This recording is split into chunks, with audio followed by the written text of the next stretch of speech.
Problem of rupee the doctor Baba Saheb Ambedkar. Ambedkar ಅವರ problem of rupee thesis ಏನ್ ಸಿಗುತ್ತೆ, ಆ ಥೀಸಿಸ್ ಇಟ್ಕೊಂಡವರು the reserve bank of India ಇವತ್ತು KR ಸರ್ಕಲ್ RBI ಇದೆಯಲ್ಲ, ಅದನ್ನ ಡೆವಲಪ್ ಮಾಡಲಿಕ್ಕೆ ಬೇಸ್ ಯಾವುದು ಅಂದ್ರೆ ದ ಪ್ರಾಬ್ಲಮ್ ಆಫ್ ರೂಪಿ. ಇದು ಇವತ್ತಿನ ಸಬ್ಜೆಕ್ಟ್. ಇಂಥ ಸಬ್ಜೆಕ್ಟ್ ಅನ್ನು ನಮ್ಮ ಅಶ್ವಥ್ ನಾರಾಯಣ್ ಸರ್ ಅವರು ಇದನ್ನ ಇನಾಗ್ರೇಷನ್ ಮಾಡಿದ್ದಾರೆ. ನಮಗೆ ಬೆಂಗಳೂರು ಯೂನಿವರ್ಸಿಟಿ ಒಳಗಡೆ Baba Saheb Ambedkar London school of economics same ನಮ್ಮ ಬೆಂಗಳೂರು ಯೂನಿವರ್ಸಿಟಿಯಲ್ಲಿ ಅದು ಇನಾಗ್ರೇಷನ್ ಆಗಿದೆ. ಒಳ್ಳೆ ಚಪ್ಪಾಳೆ. We are most welcome.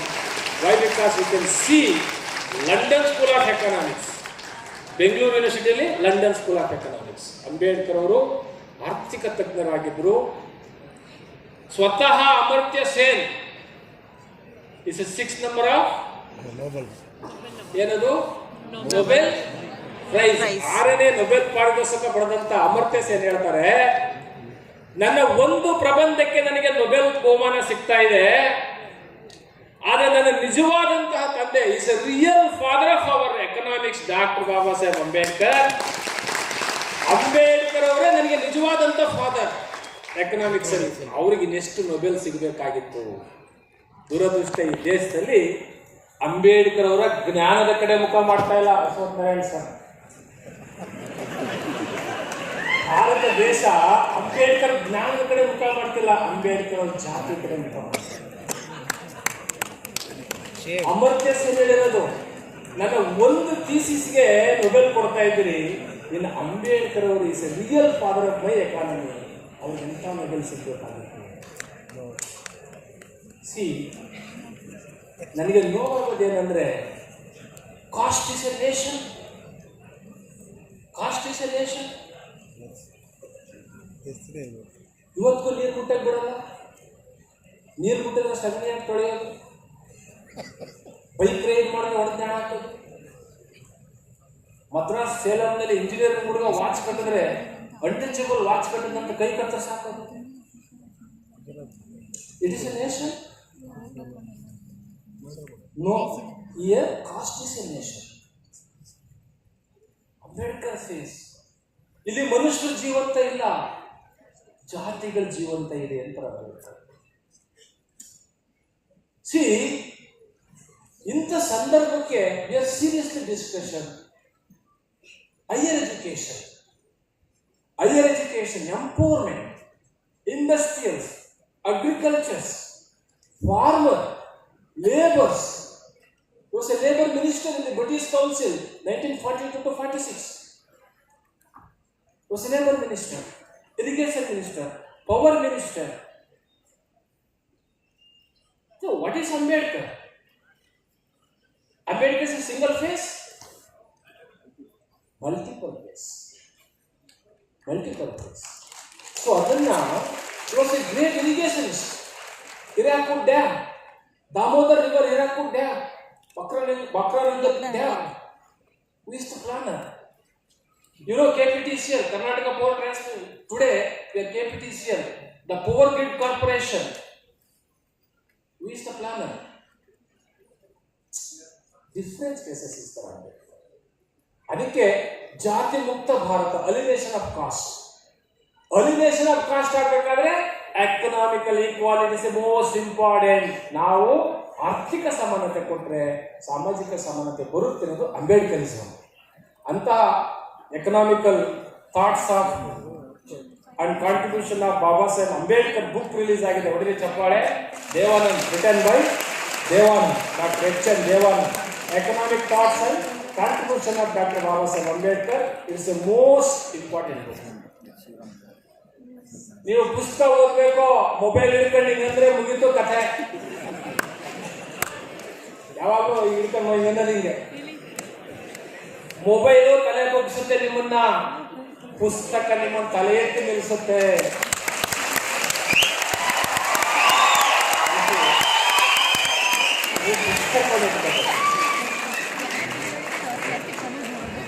ಮಾನ್ಯ ಮುಖ್ಯಮಂತ್ರಿಗಳು ಬರ್ತಾ ಇರುತ್ತೆ, ಅವರಿಗೆ ಚಪ್ಪಾಳೆ.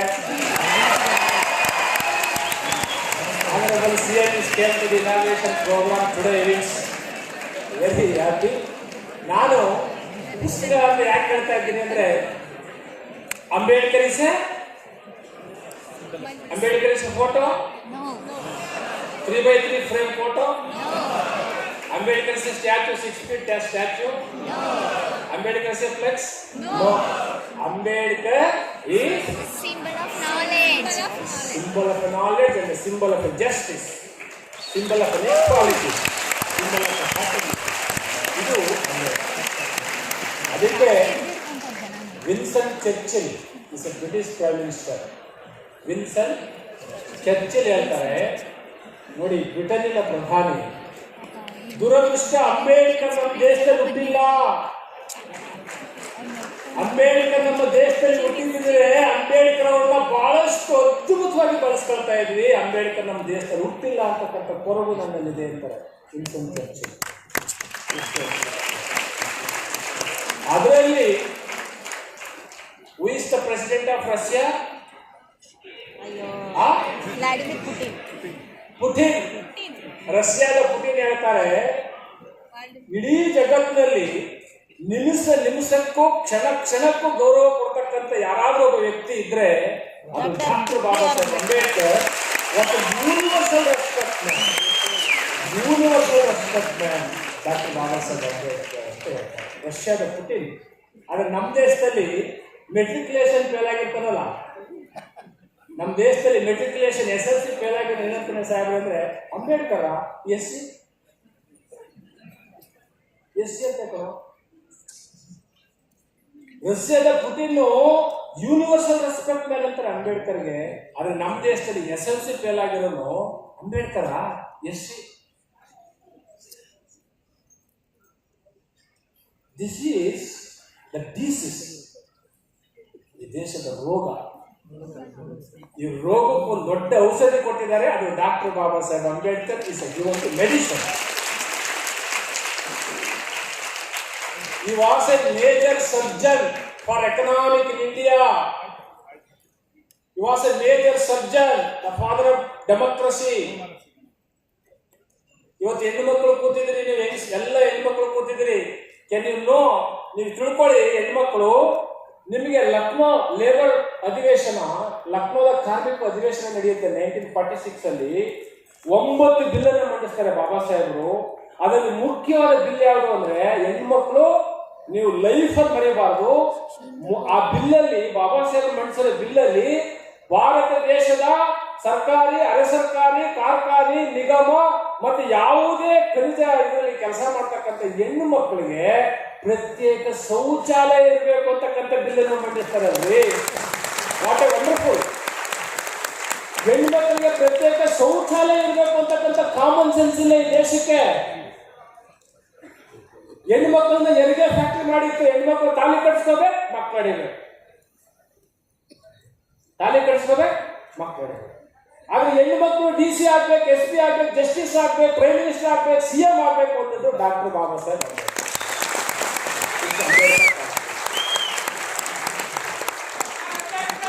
ಹೆಣ್ಣು ಮಕ್ಕಳ ನಿಜವಾದ ವಿಮೋಚಕ. ಸೊ ಅಂತಹ ಬಾಬಾ ಸಾಹೇಬ್ ಅಂಬೇಡ್ಕರ್ ಅವರನ್ನ ಜ್ಞಾನ ಜ್ಯೋತಿ ಆಡಿಟೋರಿಯಂ ಅಲ್ಲಿ ನೆನೆಸ್ಕೊಳ್ತಾ ಇದ್ದೀವಿ. ಮಾನ್ಯ ಮುಖ್ಯಮಂತ್ರಿಗಳು ಬರ್ತಾ ಇದ್ದಾರೆ. ಈ ಕಾರ್ಯಕ್ರಮವನ್ನು ಉದ್ಘಾಟನೆ ಮಾಡಿರ್ತಕ್ಕಂಥ ಅಶ್ವಥ್ ನಾರಾಯಣ್ ಸರ್ ಅವರು ಹಾಗೂ ವೇದಿಕೆ ಮೇಲಿರ್ತಕ್ಕಂಥ ಎಲ್ಲ ಗಣ್ಯರಿಗೆ ನಾನು ಅಭಿನಂದನೆಗಳನ್ನು ಸಲ್ಲಿಸ್ತಾ ನನ್ನ ಮಾತಿಗೆ ವಿರಾಮ ಹೇಳ್ತೇನೆ. ಜೈ ಭೀಮ್, ಜೈ ಭೀಮ್. ಪೂಜ್ಯ ಸ್ವಾಮೀಜಿಯವರಿಗೆ ಧನ್ಯವಾದಗಳು. ನಿಮ್ಮನ್ನು ಮಾತಾಡಿಸ್ತಾ, ತಾವು ಮಾತಾಡ್ತಾ ಈ ವಿಚಾರ ಸಂಕಿರಣಕ್ಕೆ ಒಂದು ಒಳ್ಳೆ ಮುನ್ನುಡಿಯನ್ನು ಹಾಕಿದ್ದಾರೆ. ಹಾಗಾಗಿ ಪೂಜ್ಯ ಶ್ರೀಗಳಿಗೆ ನಿಮ್ಮೆಲ್ಲರ ಪರವಾಗಿ ಹಾರ್ದಿಕವಾದಂಥ ಧನ್ಯವಾದಗಳನ್ನು ಸಮರ್ಪಿಸ್ತಾ, ಇದೀಗ ನಮ್ಮೆಲ್ಲರ ನೆಚ್ಚಿನ ಮುಖ್ಯಮಂತ್ರಿಗಳು ಸನ್ಮಾನ್ಯ ಬಸವರಾಜ ಎಸ್ ಬೊಮ್ಮಾಯಿ ಅವರ ಆಗಮನ ಆಗ್ತಾ ಇದೆ. ಚಪ್ಪಾಳೆಗಳ ಮೂಲಕ ಬರಮಾಡಿಕೊಳ್ಳೋಣ.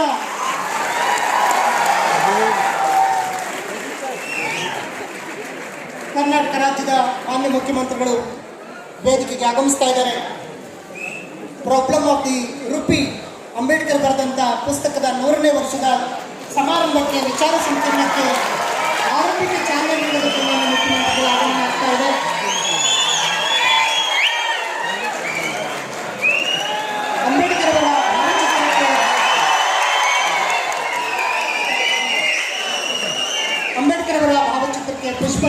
ಸಲ್ಲಿಸುವ ಮೂಲಕ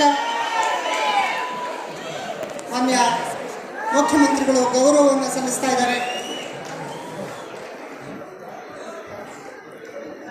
ಬಹಳ ಕಾರ್ಯ ಒತ್ತಡದಲ್ಲಿದ್ದರೂ ಕೂಡ ಇಂದಿನ ಕಾರ್ಯಕ್ರಮದ ಪ್ರಾಮುಖ್ಯತೆಯನ್ನ ಮನಗಂಡು ಇಂದಿನ ಕಾರ್ಯಕ್ರಮಕ್ಕೆ ಆಗಮಿಸಿರುವಂತಹ ಸನ್ಮಾನ್ಯ ಮುಖ್ಯಮಂತ್ರಿಗಳಿಗೆ ನಿಮ್ಮೆಲ್ಲರ ಪರವಾಗಿ ಗೌರವಪೂರ್ವಕವಾದ ಸ್ವಾಗತವನ್ನ ಕೋರ್ತಾ ಇದ್ದೇವೆ. ಇದೀಗ ಸನ್ಮಾನ್ಯ ಮುಖ್ಯಮಂತ್ರಿಗಳು ಡಾಕ್ಟರ್ BR ಅಂಬೇಡ್ಕರ್ ಅವರ ಭಾವಚಿತ್ರಕ್ಕೆ ಪುಷ್ಪಾರ್ಚನೆಯನ್ನ ಮಾಡುವುದರ ಮೂಲಕ ನಮನವನ್ನ ಸಲ್ಲಿಸ್ತಾ ಇದ್ದಾರೆ.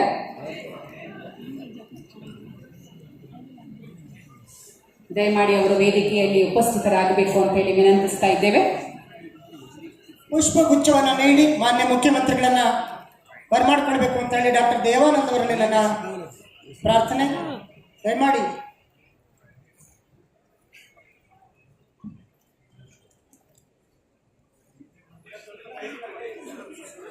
ಮಾನ್ಯ ಮುಖ್ಯಮಂತ್ರಿಗಳನ್ನ ಆತ್ಮೀಯವಾಗಿ ಬರಮಾಡ್ಕೊಂಡಿದ್ದೇವೆ.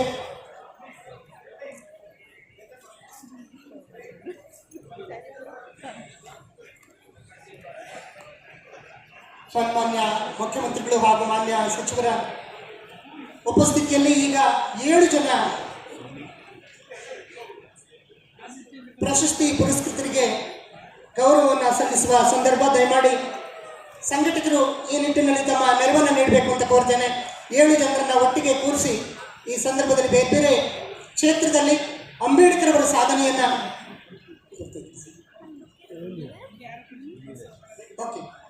ಸನ್ಮಾನವನ್ನ ಮಾಡೋದಕ್ಕೆ ಮಾನ್ಯ ಸಚಿವರು ಹಾಗೂ ಮುಖ್ಯಮಂತ್ರಿಗಳು ನೆರವನ್ನು ನೀಡ್ತಾ ಇದ್ದಾರೆ. ದಯಮಾಡಿ ಆಯೋಜಕರು ಈ ಕಾರ್ಯವನ್ನ ಆದಷ್ಟು ಬೇಗ ಮುಗಿಸ್ಕೊಡ್ಬೇಕು ಅಂತ ಹೇಳಿ ಕೋರ್ತೇನೆ. ಮೊದಲಿಗೆ we are requesting Professor Sukhdev Thorat, Professor Emeritus Economist, Chairman ISEC and former Chairman UGC New Delhi. He will be awarded with the best economist of the country.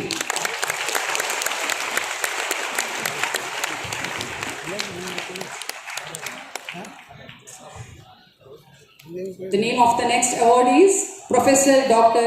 Sandesh Madhav Rao Wagh, Professor and Head, Department of History, University of Mumbai. He will be awarded the Best Historian. Professor N. Rangaswamy ಅವರು ನಮ್ಮ ನಡುವಿನ ಮತ್ತೊಬ್ಬ ಆರ್ಥಿಕ ತಜ್ಞರು. Professor of economics, retired farmer vice chancellor, acting Bengaluru city Bangalore. ಹಾಗೆಯೇ director international conference AEF ಅವರು ಕೂಡ ಈ ಪ್ರಶಸ್ತಿಯನ್ನು ಪಡ್ಕೊಳ್ತಿದ್ದಾರೆ. ಶ್ರೀತರಿಗೆ ಭೀಮಭೂಷಣ್ ಅನ್ನುವಂಥ ಅವಾರ್ಡ್ ಇವತ್ತು ಸಂದಾಯವಾಗ್ತಾ ಇದೆ. The next award is Dr. T.H. Murthy, Professor and Director, Center for Rural Development Studies, Director, B. Basavalingappa Institute for Development Studies, Bangalore University, Bangalore. Dr. T.H. Murthy will be awarded Ambedkar Ratna.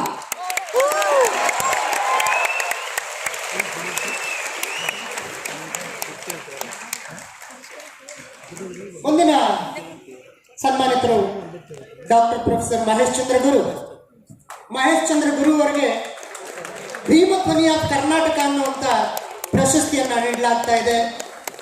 ಶೈಕ್ಷಣಿಕ ಮತ್ತು ಸಂಶೋಧನಾ ವಿಶ್ವವಿದ್ಯಾಲಯದ ಅಂಗಳದಲ್ಲಿದ್ದು ಸಾಮಾಜಿಕ ಕ್ರಿಯಾಶೀಲ ಕಾರ್ಯಕರ್ತರಾಗಿ ಗುರುತಿಸಿಕೊಂಡಂತ ಅಂಬೇಡ್ಕರ್ವಾದಿ professor Mahesh Chandra Guru. Next awardee is Deputy Superintendent of Police, CID Bangalore, Mr. H.K. Mahananda. He will be awarded Bhima Shri on this dais today.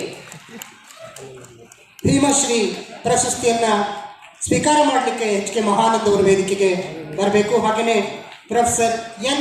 Narasimhamurthy ಅವರು ಇವತ್ತಿನ ಈ ವೇದಿಕೆಯಲ್ಲಿ ಅವರು ನಮ್ಮ ಗೌರವವನ್ನು ಸ್ವೀಕಾರ ಮಾಡಬೇಕು ಅಂತ ಹೇಳಿ ನಾನು ವಿನಂತಿ ಮಾಡ್ತೇನೆ. ಶ್ರೀಯುತ N. ನರಸಿಂಹಮೂರ್ತಿ ಅವರು.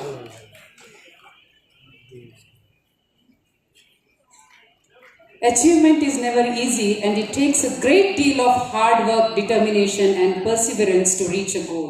Today among us, we have achievers who have shown exceptional talent, dedication and commitment to their craft, and their success is a testament to their hard work. Their success is not just a personal achievement, but it is also a source of pride and inspiration for the society. Let us congratulate all these awardees with a big round of applause.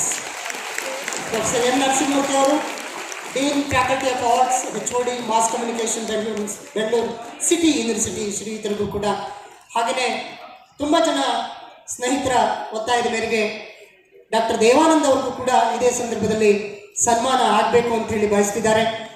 ಈ ಒಂದು ಅಂತಾರಾಷ್ಟ್ರೀಯ ಮಟ್ಟದ ವಿಚಾರ ಸಂಕಿರಣಕ್ಕೆ ಅವರ ಕಲ್ಪನೆ ಇದು. ಹಾಗೆಯೇ Ambedkar school of economic university Bengaluru ಇಲ್ಲಿ ರಚನೆಗೊಳ್ಳಿಕ್ಕೂ ಕೂಡ ಅವರು ಮೂಲ ಪ್ರೇರಕರಾಗ್ತಾರೆ. ಹಾಗಾಗಿ ಡಾಕ್ಟರ್ ದೇವಾನಂದ್ ಅವರು ಕೂಡ ಮಾನ್ಯ ಮುಖ್ಯಮಂತ್ರಿಗಳು ಸನ್ಮಾನ ಮಾಡಬೇಕು ಅಂತ ಹೇಳಿ ವಿನಂತಿ ಮಾಡ್ತೇವೆ. ಬಹಳಷ್ಟು ಮಹತ್ತರವಾದಂತಹ ಕೆಲಸವನ್ನ ಮಾಡಿರುವಂಥವರು, ಸಮಾಜಕ್ಕೆ ಸ್ಫೂರ್ತಿಯಾದಂತಹ 8 ಜನ ಸಾಧಕರನ್ನ ನಾವೀಗ ವೇದಿಕೆಯ ಮೇಲೆ ನೋಡ್ತಾ ಇದ್ದೇವೆ. ನಾವು ಆ ಮಟ್ಟಕ್ಕೆ ಏರಲು ಸಾಧ್ಯವಾಗುತ್ತೋ ಇಲ್ವೋ, ಆದರೆ ಒಂದಷ್ಟು ಸ್ಫೂರ್ತಿಯನ್ನ ಪಡೆಯೋಣ, ಜೊತೆಗೆ ಚಪ್ಪಾಳೆಯನ್ನ ತಟ್ಟಿ ಅವರ ಈ ಎಲ್ಲ ಸಾಧನೆಗೆ ನಮ್ಮ ಮೆಚ್ಚುಗೆಯನ್ನ, ಅಭಿನಂದನೆಯನ್ನ ಸಲ್ಲಿಸೋಣ. ಡಾಕ್ಟರ್ HN ದೇವಾನಂದ್, ದಯಮಾಡಿ ನಮ್ಮ ಗೌರವವನ್ನು ಸ್ವೀಕಾರ ಮಾಡಬೇಕು. ನಿಮ್ಮ ಈ ಭೀಮ ಕಾರ್ಯ ಮತ್ತಷ್ಟು ಯಶಸ್ವಿಯಾಗಲಿ, ಸಾಗಲಿ. ವಿದ್ಯಾರ್ಥಿ ಜೀವನವನ್ನು ಅತ್ಯಂತ ಅಂಬೇಡ್ಕರ್ ನಡೆದ ಮಾರ್ಗದಲ್ಲಿ ನಡೆಯೋದಕ್ಕೆ ತಾವು ಸಂಕಲ್ಪ ತೊಟ್ಟಿದ್ದೀರಿ. ಅದು ಯಶಸ್ಸಿನತ್ತ ಸಾಗ್ತಾ ಇದೆ. ಇಂಥ ಕಾರ್ಯಕ್ರಮಗಳ ಮೂಲಕ ನಿಮ್ಮ ಭೀಮ ಕಾರ್ಯ ತುಂಬ ಯಶಸ್ಸನ್ನು ಕಾಣಲಿ ಅಂತೇಳಿ ಹಾರೈಸ್ತಾ HN ದೇವಾನಂದ್ ಅವ್ರಿಗೂ ಕೂಡ ನಾವು ಗೌರವವನ್ನು ಸಲ್ಲಿಸ್ತಾ ಇದ್ದೇವೆ. ಪ್ರೊಫೆಸರ್ ಎನ್ ನರಸಿಂಹಮೂರ್ತಿ ಅವರು ನಮ್ಮ ಗೌರವವನ್ನು ಸ್ವೀಕಾರ ಮಾಡಬೇಕಾಗಿ ಕೋರ್ತೇನೆ. ಶ್ರೀಯುತರು dean faculty of arts, HOD mass communication Bengaluru city university, ದಯಮಾಡಿ ನರಸಿಂಹಮೂರ್ತಿ ಅವರು. ಭಾರತ ರತ್ನ ಡಾಕ್ಟರ್ BR ಅಂಬೇಡ್ಕರ್ ಎನ್ನುವುದು ವ್ಯಕ್ತಿಯಲ್ಲ, ಶಕ್ತಿ. ಅಂದು, ಇಂದು, ಮುಂದೆಂದು ಆ ಬೆಳಕಿನ ದಾರಿಯಲ್ಲಿ ನಡೀತಾ ಇರುವಂತಹ ಈ ಎಲ್ಲ ಸಾಧಕರೇನಿದ್ದಾರೆ, ಇವರು ನಮಗೆಲ್ಲರಿಗೂ ಸ್ಫೂರ್ತಿ. ನಿಜಕ್ಕೂ ವೇದಿಕೆಯ ಮೇಲೆ ಇಂತಹ ಸಾಧಕರನ್ನ ನೋಡುವಂತಹ ಸುಯೋಗ ನಮ್ಮೆಲ್ಲರದ್ದು. ಅದನ್ನು ಕಣ್ತುಂಬಿಕೊಳ್ಳೋಣ. ಮಾತ್ರವಲ್ಲ, ಅದೇ ಮಾರ್ಗದಲ್ಲಿ ನಡೆಯುವಂತಹ ಎಲ್ಲ ಪ್ರಯತ್ನವನ್ನ ನಾವು ಮಾಡೋಣ ಅಂತ ಹೇಳ್ತಾ, ಈ ಎಲ್ಲ ಪ್ರಶಸ್ತಿ ಪುರಸ್ಕೃತರಿಗೆ ಜೋರಾದ ಚಪ್ಪಾಳೆಯ ಮೂಲಕ ನಮ್ಮ ಅಭಿನಂದನೆಯನ್ನ ಮತ್ತು ವಂದನೆಯನ್ನ ಸಲ್ಲಿಸೋಣ. ಡಾಕ್ಟರ್ ದೇವಾನಂದ್ ಅವರು ಮಾನ್ಯ ಮುಖ್ಯಮಂತ್ರಿಗಳು ಅವರ ಮುಖೇನ ಈ ಗೌರವವನ್ನು ಸ್ವೀಕರಿಸಬೇಕು.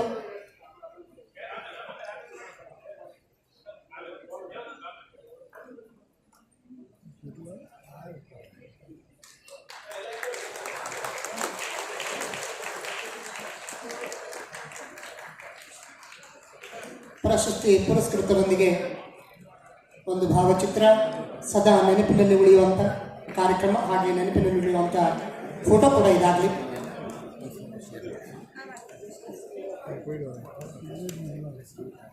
ಧನ್ಯವಾದಗಳು ಪ್ರಶಸ್ತಿ ಪುರಸ್ಕೃತರಿಗೆ.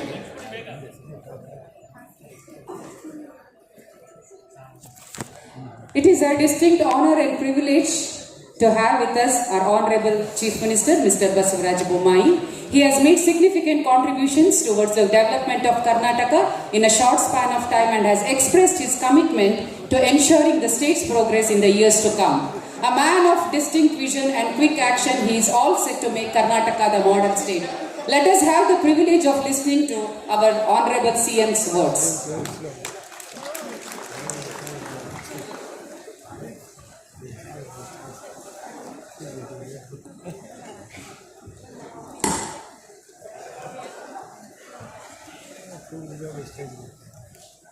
ಭಾರತ ರತ್ನ ಡಾಕ್ಟರ್ ಬಾಬಾ ಸಾಹೇಬ್ ಅಂಬೇಡ್ಕರ್ ಅವರಿಗೆ ನನ್ನ ಮೊದಲು ಗೌರವಪೂರ್ವಕವಾದಂಥ ನಮಸ್ಕಾರಗಳನ್ನು ಹೇಳಕ್ಕೆ ಇಚ್ಛೆಪಡ್ತೀನಿ. ಅವರ ಹೆಸರಿನಲ್ಲಿ ಒಂದು ಸತಿ ಘೋಷಣೆ ಹಾಕೋಣ. ಜೈ ಭೀಮ್, ಜೈ ಜೈ ಭೀಮ್, ಜೈ ಭೀಮ್. ಧನ್ಯವಾದ. ಬಂಧುಗಳೇ, ಡಾಕ್ಟರ್ ಬಾಬಾ ಸಾಹೇಬ್ ಅಂಬೇಡ್ಕರ್ ಅವರ the problem of the rupee ಅದರ ಒಂದು 100 ವರ್ಷದ ಸಂಭ್ರಮವನ್ನು ನಾವೆಲ್ಲರೂ ಸೇರಿ ಆಚರಣೆಯನ್ನು ಮಾಡ್ತಾ ಇದ್ದೇವೆ. ಈ ಸಂದರ್ಭದಲ್ಲಿ ಪರಮ ಪೂಜ್ಯ ಜ್ಞಾನ ಪ್ರಕಾಶ್ ಸ್ವಾಮೀಜಿ ಅವರಿಗೆ ನಾನು ನಮಸ್ಕರಿಸಿ, ನಮ್ಮ ಹೈಯರ್ ಎಜುಕೇಷನ್ ಮಂತ್ರಿಯಾದ ಅಶೋಕ್ ನಾರಾಯಣ ಅವರಿದ್ದರು, ಚಲವಾದಿಯವರು ಮತ್ತು ಅವರೆಲ್ಲರ ಸ್ನೇಹಿತರು ನನ್ನ ಆಗ್ರಹಪೂರ್ವಕವಾಗಿ ಬರಲೇಬೇಕು ಅಂತ ಆಹ್ವಾನ ಮಾಡಿದ್ದಾರೆ. ಅವ್ರಿಗೂ ಕೂಡ ಧನ್ಯವಾದಗಳನ್ನು ಹೇಳಿ, ವೇದಿಕೆ ಮೇಲಿರುವಂಥ ಎಲ್ಲ ಗಣ್ಯರೇ ಮತ್ತು ಪ್ರಶಸ್ತಿಗೆ ಭಾಜನರಾಗಿರುವಂಥ ಎಲ್ಲ ಹಿರಿಯರೇ ಮತ್ತು ನೆರೆದಿರುವಂಥ ಎಲ್ಲ ಹಿರಿಯರೇ, ಅಣ್ಣ ತಮ್ಮಂದಿರೇ, ಅಕ್ಕ ತಂಗಿಯರೇ, ಮಾಧ್ಯಮ ಸ್ನೇಹಿತರು, ಇವತ್ತು ಬಾಬಾ ಸಾಹೇಬ್ ಅಂಬೇಡ್ಕರ್ ಅವರನ್ನು ನಾವು ಪ್ರತಿನಿತ್ಯ ನೆನಪು ಮಾಡ್ಕೊಳ್ತಾ ಇದ್ದೀವಿ. ಆ ಪುಣ್ಯಾತ್ಮ ಎಲ್ಲಿದ್ದು ಏನು, ಭಾರತಕ್ಕೆ ಸ್ವತಂತ್ರ ಹೋರಾಟ ಸಂದರ್ಭದಲ್ಲಿ ಅದಕ್ಕೆ ಒಂದು ಹೊಸ ಆಯಾಮವನ್ನು ಕೊಟ್ಟಿರುವಂಥದ್ದು ಡಾಕ್ಟರ್ ಬಾಬಾ ಸಾಹೇಬ್ ಅಂಬೇಡ್ಕರ್. ಒಂದು ಕ್ಷಣ ಡಾಕ್ಟರ್ ಬಾಬಾ ಸಾಹೇಬ್ ಅಂಬೇಡ್ಕರ್ ಅವರು ಈ ಭಾರತ ದೇಶದ ಸೇವೆಯನ್ನು ಮಾಡದಿದ್ದರೆ ಏನಾಗ್ತಿತ್ತು ಅನ್ನೋದನ್ನು ನಾವು ಯೋಚನೆ ಮಾಡಿ, ಸ್ವತಂತ್ರ ಹೋರಾಟದ ದಿಕ್ಕೇ ಬದಲಾವಣೆ ಆಗ್ತದೆ.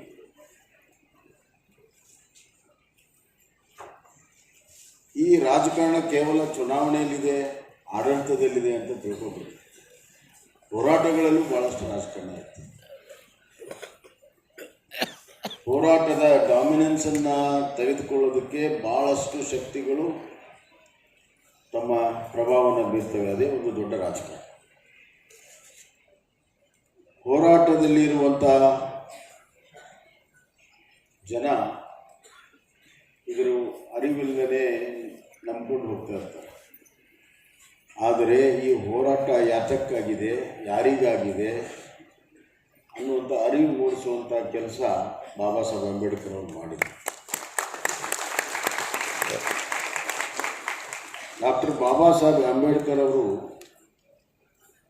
ಸ್ವತಂತ್ರ ನಂತರದ ಭಾರತವನ್ನು ಸ್ಪಷ್ಟವಾಗಿ ಗೊತ್ತಿದ್ದರು ಡಾಕ್ಟರ್ ಬಾಬಾ ಸಾಹೇಬ್ ಅಂಬೇಡ್ಕರ್. ಯಾಕಂದರೆ ಅವರು ಈ ದೇಶದ ಇತಿಹಾಸ ಗೊತ್ತಿತ್ತು. ಅವರು ಈ ದೇಶ ಪ್ರಕ್ರಿಯೆಯ ಆಳಕ್ಕಿಂತ ಮುಂಚೆ ಇರುವಂಥ ವ್ಯವಸ್ಥೆ ಅವ್ರಿಗೆ ಗೊತ್ತಿತ್ತು. ಹೀಗಾಗಿ ಸ್ವತಂತ್ರ ಬಂದ ಮೇಲೆ ಯಾವ ರೀತಿ ಹೊಸ ವ್ಯವಸ್ಥೆ ಆಗಬೇಕು, ಹಿಂದಿನ ವ್ಯವಸ್ಥೆಯನ್ನು ಪೊರೆಯನ್ನು ತೆಗೆದು ಹೊಸ ವ್ಯವಸ್ಥೆ ಹೆಂಗೆ ಆಗಬೇಕನ್ನುವಂಥ ಒಂದು ಕಲ್ಪನೆ ಬಾಬಾ ಸಾಹೇಬ್ ಅಂಬೇಡ್ಕರ್. ಈ ವಾಸ್ ಎ ವಿಷನರಿ. ಸ್ವತಂತ್ರ ಪೂರ್ವದಲ್ಲೇ ಯಾರಾದರೂ ಇದರ ಬಗ್ಗೆ ಚಿಂತನೆಯನ್ನು ಮಾಡಿದರೆ ಅದು Baba Saheb Ambedkar. The social impact post independence, the social life of this country post independence, ಅದಕ್ಕಿಂತ ಹೆಚ್ಚಾಗಿ the social fabric of this country post independence. ಇದರ ಬಗ್ಗೆ ಯೋಚನೆ ಮಾಡಿದ್ದು ಯಾರಾದರೂ ಇದ್ರೆ ಬಾಬಾ ಸಾಹೇಬ್ ಅಂಬೇಡ್ಕರ್, ಮತ್ತಾರೂ ಇಲ್ಲ ಅಂತ ನಾನು ಸ್ಪಷ್ಟವಾಗಿ ಹೇಳ್ತೀನಿ.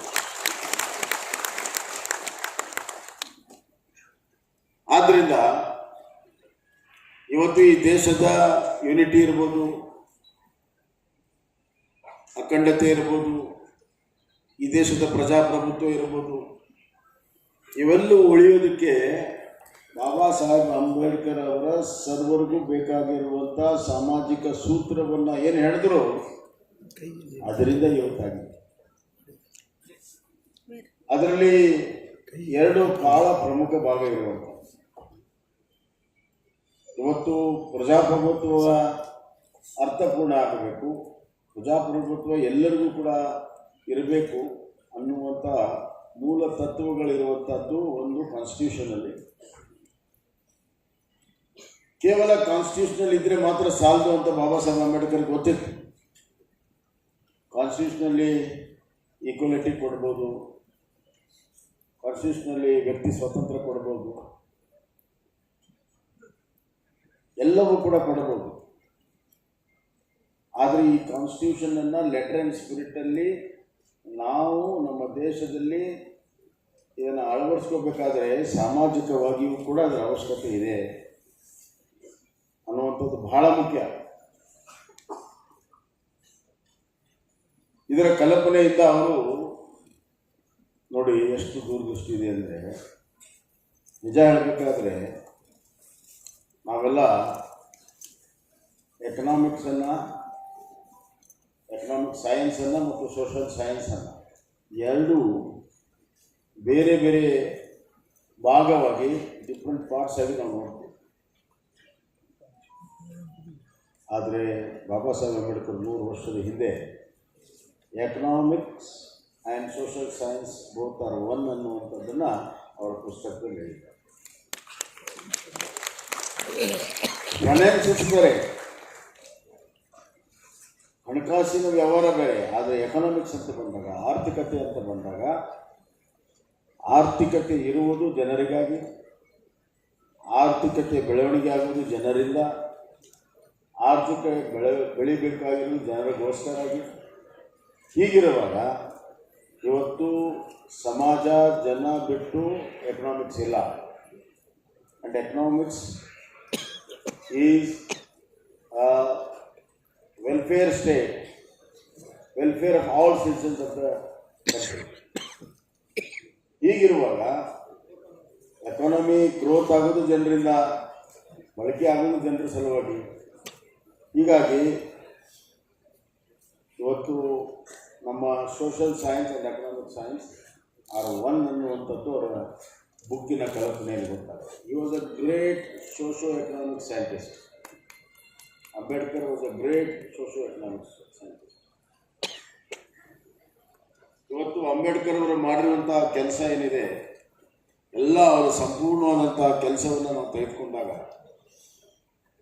ಅದರ ಒಟ್ಟು human centric thinking, human development vision ಅದರಲ್ಲಿದೆ ಮತ್ತು ಮೋಸ್ಟ್ ಡೆಮೋಕ್ರೆಟಿಕ್ ಆಗಿದೆ ಮತ್ತು ಅಷ್ಟೇ ಪ್ರಾಕ್ಟಿಕಲ್ ಆಗಿದೆ, ಅಷ್ಟೇ ಈಕ್ವಾಲಿಟಿಯಿಂದ ತುಂಬಿರುವಂಥದ್ದಿದೆ. ನಿಜ ಹೇಳಬೇಕಾದ್ರೆ